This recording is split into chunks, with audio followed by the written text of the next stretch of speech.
Bom, então uma vez que a gente tem uma recorrência, né, que no nosso caso vai estar descrevendo, por exemplo, o tempo de execução de um algoritmo, a gente precisa resolver ela, né, encontrar uma fórmula fechada para ela. E uma das formas de fazer isso é usando esse método aqui da substituição, tá? Então, a ideia desse método é provar algo por indução, tá? Então, eu vou provar por indução que a minha recorrência, t de n, é limitada, inferiormente ou superiormente, ou os dois, tá? Por alguma função. N ao quadrado, n log n, alguma coisa do tipo, certo? Então, quer dizer, a gente já precisa saber quem é essa f de n, né? Então, a gente já precisa ter um chute inicial de quem seria esse limitante inferior ou superior. Como fazer isso, né? Então, pode ser que com o tempo você comece a olhar para uma recorrência e tenha uma intuição de qual seria o resultado dela, e aí você chuta isso e tenta provar que isso é de fato verdade. Ou você pode usar um dos outros métodos que existem, tá? Então, é possível, sim, sempre ter um chute inicial. Já vou deixar aqui de aviso algo que eu vou comentar mais vezes depois, que como eu estou me propondo a provar algo por indução, eu quero provar uma expressão por indução, eu tenho que provar exatamente aquilo que eu prometi, tá? Então, por exemplo, eu queria provar que t de n é menor ou igual a f de n. Então, no passo da indução, eu vou precisar provar isso, tá? Eu não posso provar que t de n é menor ou igual a 2 vezes f de n ou f de n mais 10, tá? Conforme a gente for discutindo, acho que isso aqui vai ficar um pouco mais claro, mas lembre-se sempre disso. No nosso primeiro exemplo aqui, eu peguei a recorrência do merge sort, certo? Então, uma recorrência, independente da gente saber qual é o algoritmo que deu ela pra gente, a gente sempre consegue olhar para ela e mais ou menos saber o que esse algoritmo faz, tá? Então, o que isso aqui está me dizendo? Que o tempo de um algoritmo que executa na entrada de tamanho n é igual ao tempo de duas chamadas recursivas e entradas de tamanho n sobre 2. E é feito algo além dessas chamadas recursivas. Por exemplo, um laço, alguma coisa assim, que leva tempo n, certo? E aí, se vocês lembrarem, na verdade, eu escrevi lá no merge sort θ de n, né? Porque era o que a gente tinha conseguido dizer sobre o tempo do combina, certo? Mas veja, o que é θ de n, né? O que significa isso daqui? Significa que aqui eu gostaria de colocar uma expressão que é limitada inferiormente por n e superiormente também por n, tá? Então, essa função, para todos os efeitos, ela se comporta como uma função n, tá? E deixar só n aqui facilita muito para a gente as contas. Não está errado se você quiser colocar aqui uma constante vezes n para deixar mais parecido, né, com a definição. Mas facilita muito mais e não faz diferença nenhuma se você sumir com isso e deixar aqui só n, certo? Mesma coisa que aqui não está escrito qual é o tempo do caso base, mas quando não está, a gente sempre vai assumir que o caso base é t de 1 igual a 1, certo? Onde esse 1 na verdade seria um θ de 1 aqui também, né? E pelo mesmo motivo estou substituindo esse θ de 1 por 1. E aí o meu chute para essa recorrência aqui é que ela é osão de n, tá? Ela é limitada, o valor de t de n é limitado superiormente por n ao quadrado, né? Por uma constante vezes n ao quadrado. Por que eu chutei isso? Porque o insertion sort, por exemplo, é O de n ao quadrado, e aí eu apresentei o merge sort e falei que ele pode ser melhor, então não vai passar desse n ao quadrado. Então acho que esse aqui é válido, né, como um bom chute inicial. Bom, mas como que a gente prova que algo é O de n ao quadrado? Mostrando que existem as constantes c e n0, né, tais que valeria que t é menor ou igual a c vezes n ao quadrado para todo n que for maior do que n0, certo? Então essa é uma forma de provar.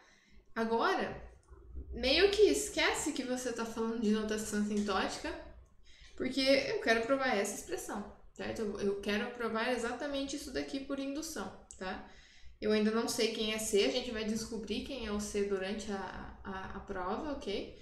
Mas não está mais totalmente relacionado com notação assintótica. Então, como toda prova por indução, a gente começa no caso base, né? O caso base aqui é o valor de n aí menor possível que a gente consiga resolver na mão, certo? Vou colocar então n igual a 1, porque e agora eu quero provar essa expressão para n igual a 1, certo?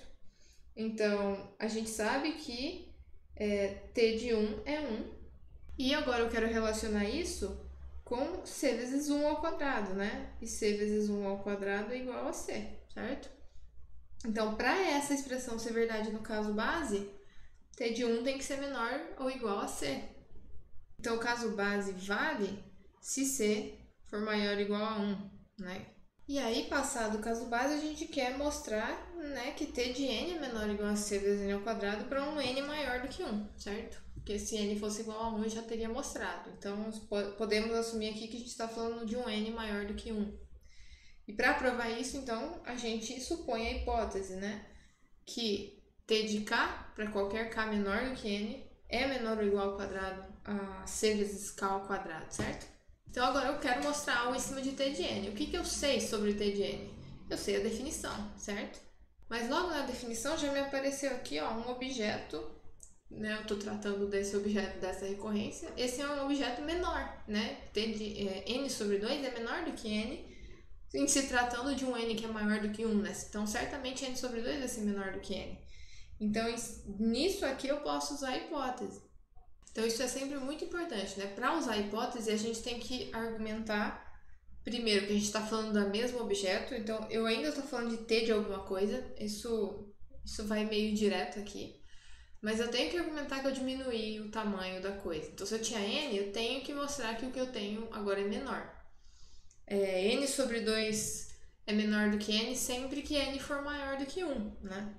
Se n fosse 0, isso aqui já não valeria. Então, a gente tem que tomar esse cuidado sim, sempre lembrando de tomar esse cuidado, tá? Então, por hipótese, a gente pode assumir que t de n sobre 2 é menor ou igual a c vezes n sobre 2 ao quadrado. E, bom, isso aqui é igual a c vezes n ao quadrado sobre 4, certo? Então, agora que eu tenho essa informação, eu vou substituir isso no que eu sei, né? Na definição ali. Ok, então vale que t de n, que é igual a isso, vai ser menor ou igual a essa expressão, particularmente porque t de n sobre 2 é menor ou igual a essa expressão, né? Cn ao quadrado sobre 4. E aí, reescrevendo isso aqui, 2 sobre 4 vira meio, né? Então, a gente tem Cn ao quadrado sobre 2 mais n. E aqui está o motivo pelo qual eu fiquei falando meio que esquece que eu estou falando de notação. A gente está sempre falando de notação, tá? Só que a gente não pode confundir um negócio aqui. Você poderia parar a sua prova aqui, né? Porque aqui surgiu um n ao quadrado, né? Mais n, só que isso claramente é O de n ao quadrado, então provei que é O de n ao quadrado. Não, né? Porque eu não estava explicitamente querendo provar que era O de n ao quadrado. Eu queria provar que essa expressão vale, porque ela implica no O de n ao quadrado, tá? Então, é um pouquinho diferente. Eu quero provar essa expressão. E eu não tô com só c de n ao quadrado, c vezes n ao quadrado aqui. Esse é o problema, tá? Se for verdade que esse negócio é menor ou igual a c vezes n ao quadrado, né? Se essa parte aqui for verdade, aí sim a prova acabou, tá? Então, é muito importante perceber isso, né? Eu me propus a provar essa expressão para daqui sair uma noção de n ao quadrado. Então, por isso que eu meio que tentei falar esquece por enquanto da notação sintótica, mas é nesse sentido, tá bom? Mas então, será que isso aqui é verdade? Porque dá a impressão que é verdade, porque veja, eu quero... Isso aqui é metade do Cn ao quadrado, né? Então, e n é menor do que n ao quadrado. Então, realmente dá a impressão que dependendo do c, eu posso... Isso aqui pode ser verdade, certo? E isso de fato é verdade. Se a gente manipular essa expressão um pouquinho, a gente vai verificar para quais valores de c que ela vale. Então, isso aqui é verdade se essa expressão aqui for verdadeira, né? Se eu, manipulei ela, passei Cn ao quadrado sobre 2 para a direita, dividi tudo por n, ficou só isso, né? Então, eu descobri que basta que c seja maior ou igual a 2 sobre n para que ela seja verdade. Será que eu consigo encontrar uma constante que sempre vai ser maior do que 2 sobre n para qualquer n maior do que 1, né? Veja, essa 2 sobre n, quando n vale 1, ela vale 2. Quando n vale 2, ela vale 1. Quando n vale 3, ela vale 2/3. Então, ela está diminuindo. Né? De fato, 2 sobre n tende a 0, né? Mas ela começa ali no 2, certo? Então, ela ela só assume valores de 2, entre 2 e 0, né? Então, para qualquer valor de C que eu pegar maior do que isso, por exemplo, o próprio 2, 2 vai ser sempre maior do que essa expressão. 3 vai ser sempre maior do que essa expressão, para qualquer n, né? Então, é possível, sim, encontrar um C que satisfaça isso. Então, né, observando que a expressão 2 sobre n vai ser sempre menor do que 2, sempre que o n for maior do que 1, basta que C seja um valor maior do que 2 para que isso aqui valha. E juntando esse fato, que eu preciso de um C maior ou igual a 2 aqui embaixo, e um C maior ou igual a 1 lá no caso base, então é bem fácil escolher um C que vale em ambos os lugares aqui. Então vai valer para todo n maior ou igual a 1, né? Então aqui a gente provou que a razão de n ao quadrado, tomando, por exemplo, a constante C igual a, sei lá, vou pegar o valor 5. Poderia ter pego 2, 3, 4, qualquer coisa. E n0 igual a 1, porque eu consegui provar, né, que vale para todo valor de n acima de 1. 1 está no caso base e qualquer outro valor maior está no passo. Agora eu queria que vocês observassem uma coisa. Eu quis provar por indução essa expressão e ela me dá diretamente, né, então, que t de n é osão de n ao quadrado. Mas eu não precisava ter escolhido exatamente essa expressão. Por exemplo, eu poderia ter escolhido essa expressão aqui, mais n. Por exemplo, né? Ou mais alguma outra constante vezes n. Eu poderia ter provado aqui por indução que t de n é menor ou igual a isso. Cn ao quadrado mais dn, tá? Então, a gente teria que mudar aqui, tá? Não é exatamente essa prova, tá? Eu teria que inserir aqui um dk, por exemplo, e mudar várias coisas. Mas eu poderia tentar provar por indução essa expressão agora, certo? E isso ainda me garantiria que t de n é a razão de n ao quadrado, né? Por quê? Porque essa expressão aqui, isso é a razão de n ao quadrado. Isso é limitado superiormente por n ao quadrado, né? Ela é menor do que cn ao quadrado mais dn ao quadrado, que é c mais dn ao quadrado. Então, ainda assim eu estaria provando a razão de n ao quadrado. E por que eu tô falando isso? Porque vai ter casos que a gente vai ter que fazer isso. Vai ter casos em que a gente vai tentar provar isso, não vai dar, vai falhar aqui alguma coisa. Aliás, o próximo exemplo que eu vou dar já vai acontecer isso. Mas o nosso chute ainda estava certo. E aí a gente precisa, na verdade, ajustar a nossa hipótese. Então, é o que vai acontecer nesse caso, tá? E agora a gente tem essa recorrência, que eu não sei de qual algoritmo ela se refere, mas lembra, ela sempre diz algo pra gente disso, sobre esse algoritmo. Então, o tempo que leva para executar numa instância de tamanho n é, no máximo, o tempo de 3 chamadas recursivas sobre instâncias de tamanho n sobre 3, e ainda tem um tempo extra para fazer algumas coisas, que nesse caso aqui é um tempo constante. E aí o meu chute aqui é que essa recorrência é osão de n, tá? Antes de eu continuar, eu queria dizer uma coisa aqui. Veja o formato dessa recorrência. Para t de n, eu só estou dando um limitante superior, né? Eu só estou dizendo que ela é menor ou igual a alguma coisa.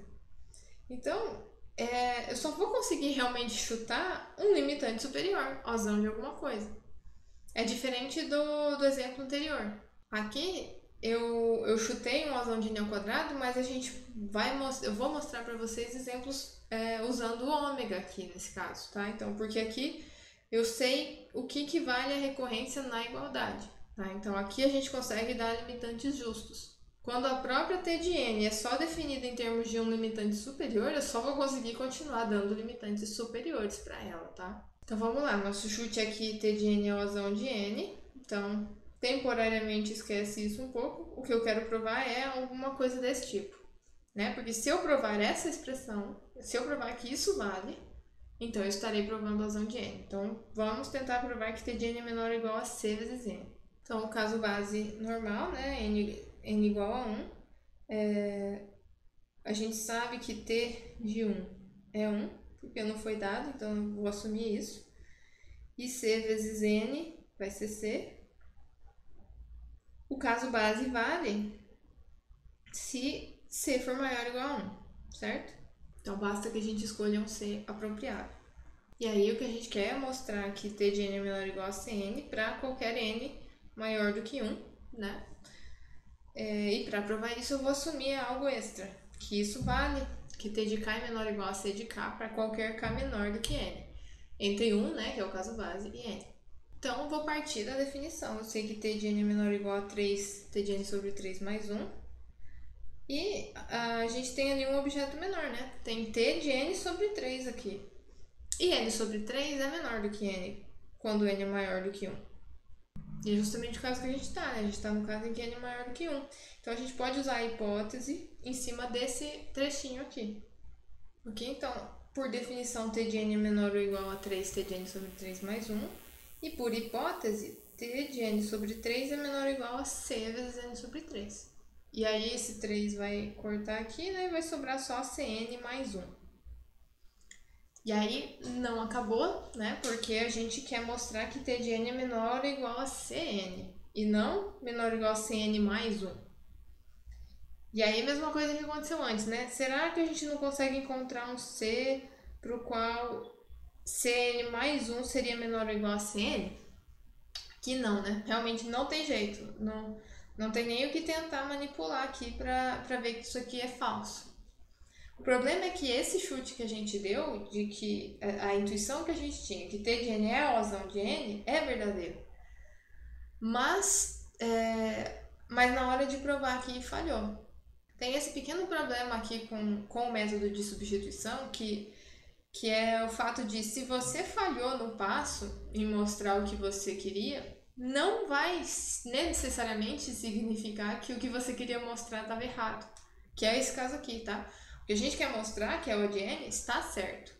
Agora, como eu resolvi mostrar isso aqui não me ajudou, tá? Então, a gente não vai desistir da ideia de ser razão de n por enquanto.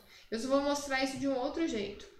E esse jeito vai ser adicionando uma constante aqui na demonstração, tá? Então, eu vou tentar provar por indução agora essa expressão, que T de n é menor ou igual a C vezes n mais D, onde tanto C quanto D são constantes. E aí eu vou ver se isso me ajuda na prova. Por quê? Porque se eu conseguir mostrar isso, como essa expressão é a razão de n, aí eu também vou estar conseguindo mostrar o meu objetivo aqui, que era a razão de n para t, certo? A questão é que agora na prova por indução esse d vai ficar aparecendo, tá? Então, as coisas aqui começam iguais, né? No caso base n igual a 1, t de 1 ainda é 1. Só que agora a gente tem c vezes 1 mais d, né? Esse negócio vai ter que ser, isso é c mais d, certo? Então, o caso base vai valer se c mais d for maior ou igual a 1. Ok? Então, guarda essa informação também de novo. Agora, o que a gente quer mostrar é que T de n é menor ou igual a Cn mais D, né? Então, tem que ficar igualzinho a expressão lá em cima. Minha hipótese também vai ser de que Tk é menor ou igual a Ck mais D, para todo K menor do que N. E agora, aqui sim vai fazer diferença, né? Então, a gente tem... Continua sendo verdade que Tn é menor ou igual a isso, né? Essa definição da recorrência, não tem jeito. N sobre 3 continua sendo menor do que 3. Agora, na hora de substituir ali, é que a gente tem que tomar cuidado. Então, aqui é por definição, né, da expressão. E agora eu vou substituir esse t de n sobre 3 aqui, vai ser menor ou igual a c vezes n sobre 3 mais d, certo? Vem aqui, ó, na hipótese e troca o k por n sobre 3. E aí, bom, mais 1 continua existindo ali fora, né? Então, o que a gente tem agora? 3 que multiplica isso daqui vai virar 3cn, né? 3 que multiplica o d e mais 1. Agora sim, isso aqui tem chance de ser menor do que cn, né? Porque basta que 3d mais 1 seja menor ou igual a 0. E aí essa expressão toda aqui vale, e aí o que eu queria provar vale. E isso parece ser verdade se o meu d for um número pequeno, né? Um número negativo, inclusive. E veja que, então, essa última expressão aqui vale sempre que 3d mais 1 for menor ou igual a 0, o que é verdade sempre que d for menor ou igual a 1/3, né? Então, pega essa expressão aqui, deixa o d de um lado sozinho e você vai ver que ela é D tem que ser menor ou igual a 1/3 para ela valer. Então eu vou pegar D valendo menos 1/3 mesmo. Ou, bom, pode ser qualquer coisa menor do que isso, né? Para facilitar, porque eu sei que C mais D tem que ser maior ou igual a 1, eu vou tomar D valendo menos 1, né? Menos 1 é menor ou igual a menos 1/3, né? E aí agora o caso base está me dando uma condição de que C tem que ser maior ou igual a 2, certo? Se C for maior ou igual a 2, o caso base vai valer, todo o resto vai valer aqui então. E aí com C igual a 2, D igual a menos 1, a gente consegue mostrar que T de N é menor ou igual a 2N mais 2N menos 1, aliás, né? Então, se T de N é menor ou igual a 2N menos 1, e isso aqui claramente é menor ou igual a 2N, então T de N é O de N mesmo, certo? E a nosso chute estava certo desde o início.